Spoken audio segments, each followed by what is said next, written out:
legal act involving the obtaining of value through willful misrepresentation. Waste is the extravagant, careless, or needless expenditure of government funds or property. Abuse is the intentional or improper use of TDOT resources. This could be misuse of rank, position, or authority, as well as misuse of TDOT property.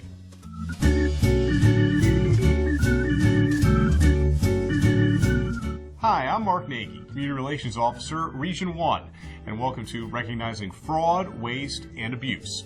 Recognizing fraud, waste, and abuse can sometimes be obvious, for instance, theft. But there are also a lot of gray areas that may pose questions like, is this wrong or is this okay? And also, ethics play a role.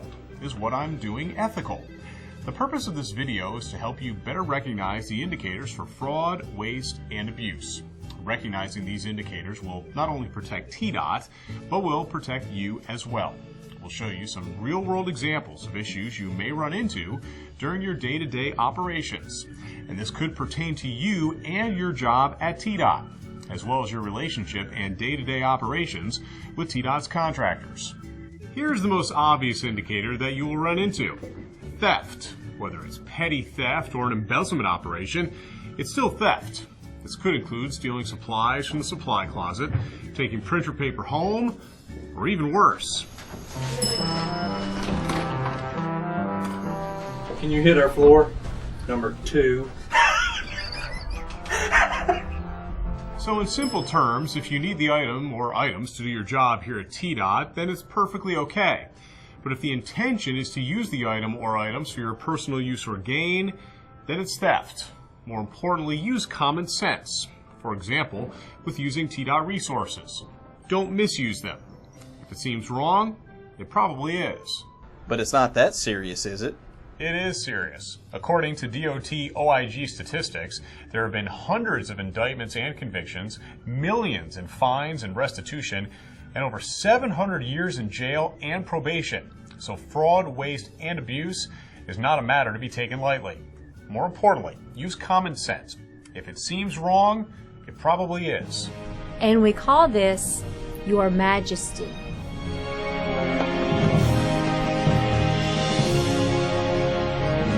Some things may seem innocent enough, but it's still misuse of TDOT resources. If you're unsure, ask. And if you suspect something is happening in relation to fraud, waste, or abuse, call the TDOT integrity line or tell a supervisor. Man, the government can afford it. If you consider raising your taxes a way of affording it, then you're all over it, smart guy. Speaking of government inflation, some fraud, waste, and abuse goes a little more in-depth. For instance, fraud schemes. The most common fraud scheme is bid rigging, with collusion and price fixing. Basically, contractors work together to make it appear they are competing against each other for the bid. But in actuality, they're cooperating on the winning bid to increase job profit. Here's what to look for with bid rigging. Repeated awarding of contracts, alternating high and low bids from same contractors, contractors making identical errors, or bids submitted are very close in dollar value. And be aware of inside information. Some contractors may submit a bid that is slightly higher than the government estimate. Time and materials overcharging is a common fraud scheme where a contractor misrepresents how much employee labor or construction material was used on a job in order to be paid more. Always try to get the original documentation, and time cards should be filled out by that employee and no one else. And these documents should not be altered. This only invites fraud.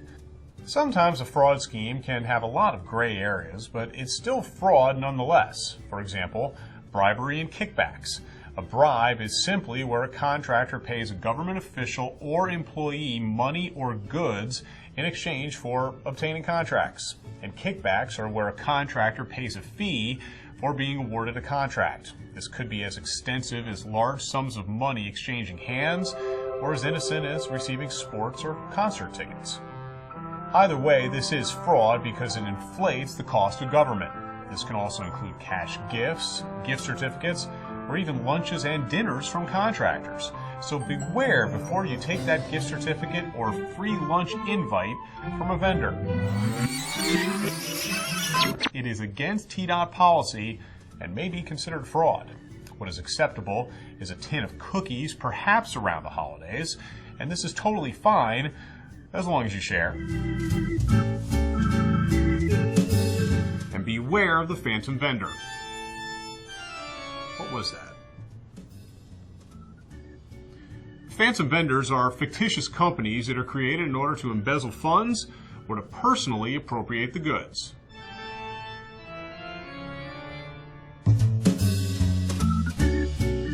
If you suspect fraud, waste, or abuse, here's what you can do. Contact the TDOT Integrity Line and feel free to discuss your concerns with TDOT Internal Audit. And if you do, continue your normal course of business. We probably won't need you to be a sleuth on the case.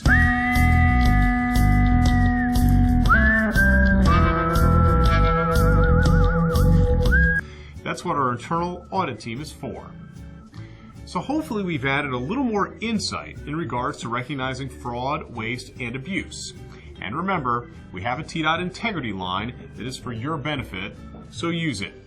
If you have questions or are unsure about anything, the best thing to do is just ask. And don't be like these guys.